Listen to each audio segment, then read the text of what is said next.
हरिओम। आज यहाँ इस बांस के झुरमुट में बैठ कर के मुझे कविवर सुमित्रानंदन पंत का ध्यान आ गया। बांसों का झुरमुट, संध्या का झुटपुट, चहक रही चिड़िया टीवी टी टुट टुट। प्रकृति के सुकुमार कवि कहा गया है उनको, और उनकी इस रचना ने मुझे बांसों के पास पहुंचा दिया। बांस को संस्कृत में वंश भी कहते हैं। मनुष्य के मित्र वृक्षों में से है बांस। जैसे पीपल है, नीम है, उसी तरह से बांस है। बांस जीवनदायी वृक्षों में माना जाता है, और फिर इसका नाम क्योंकि वंश है तो हमारी वंश की परंपरा का भी प्रतिनिधित्व करता है कि जैसे हम एक से अनेक, एको हम बहुश्याम की परिकल्पना को पूर्ण करते हैं, उसी तरह से बांस भी एक पोरी से दूसरी पोरी, दूसरी से तीसरी, और ये ऊंचा उठता चला जाता है। मनुष्य के लिए इतना जीवनदायी वृक्ष है ये कि एक जमाने में जब ट्यूबरक्लोसिस, जिसको तपेदिक कहते थे, टीबी कहते हैं, उसका कोई इलाज नहीं होता था, तो उस समय में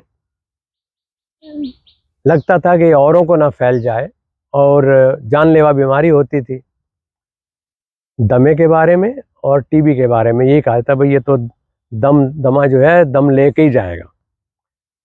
तो ऐसे रोगियों को, खासतौर से ट्यूबरक्लोसिस के रोगियों को, प्रकृति के अंदर छोड़ दिया जाता था, या तो वो समाप्त हो जाते थे, और बल्कि अधिकांशतः बांस से मिलने वाली जो ऑक्सीजन है उससे अपने प्राणों की रक्षा करके वो स्वस्थ होकर वापस लौट आते थे। यानी इतना बड़ा मित्र रहा ये।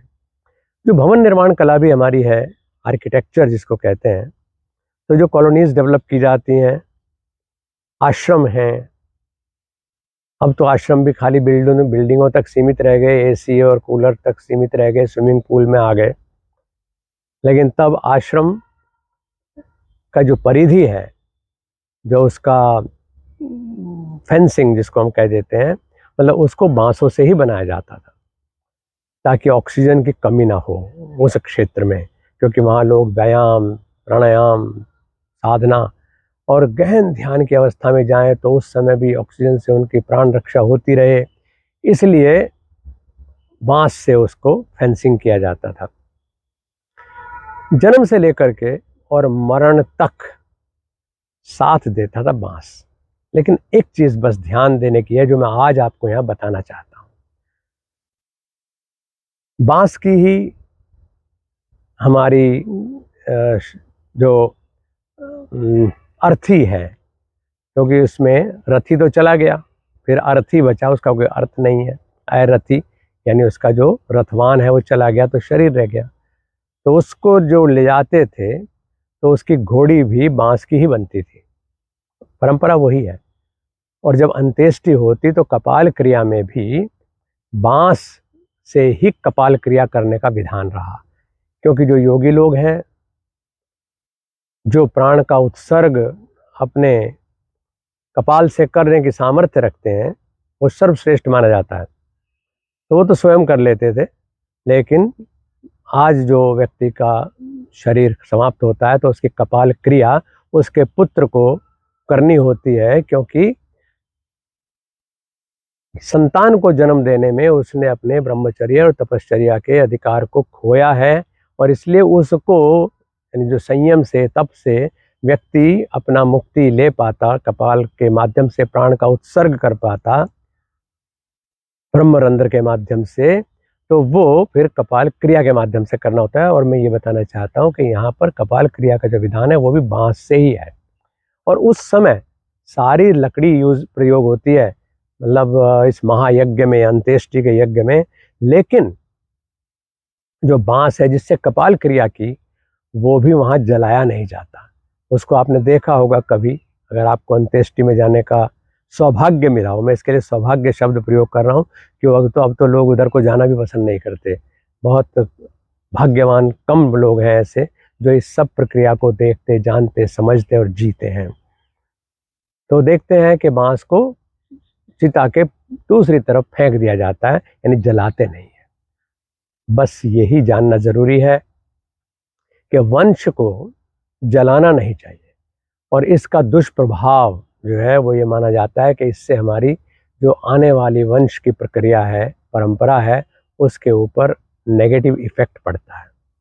वैज्ञानिक रूप से भी अगर हम बांस को जलाते हैं तो उससे लेड का डिस्चार्ज होता है, और जब लेड जलता है तो उससे ऑक्साइड बनता है, और लेड ऑक्साइड जो है वो हमें बहुत सारी स्वास्थ्य समस्याएं जो विशेष रूप से न्यूरो से संबंधित है, ब्रेन से संबंधित है, वो पैदा करता है। गलती क्या हो रही है कि हम लोग शॉर्टकट में जी रहे हैं, और उस शॉर्टकट की कोशिश में अब तो विज्ञापन भी आने लगे कि इस अगरबत्ती में हवन में प्रयोग होने वाली सारी चीज़ें हमने मिला दी हैं, इसलिए आपको अलग से हवन करने की ज़रूरत नहीं, केवल इस अगरबत्ती को जलाइए, मंत्र को पढ़िए और हवन हो गया। दुनिया की इच्छाएं पूरा करने के लिए हम जीवन भर कितना संघर्ष करते हैं, और परम पद को पाने के लिए, परमात्मा को पाने के लिए, परमात्मा का आशीर्वाद पाने के लिए यज्ञानुष्ठान करने में भी हम शॉर्टकट अपनाना चाहते हैं। और उसमें जो बांस जलता है अगरबत्ती में, वो आपके वंश को नुकसान देता है, वो आपके निजी स्वास्थ्य को नुकसान देता है। इतना बड़ा नुकसान आप मत उठाइए। हमारी जितनी भी पूजा पद्धतियाँ हैं वैदिक हिंदू संस्कृति की, उसमें कहीं भी बांस जलाने का विधान नहीं है।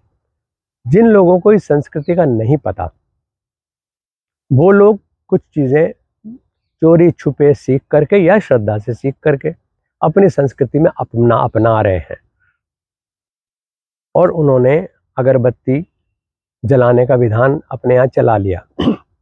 लेकिन आप तो जानते हैं, इसलिए आपको इस प्रक्रिया से नहीं गुजरना है, अपने वंश की रक्षा करनी है, बांस को बिल्कुल नहीं जलाना है।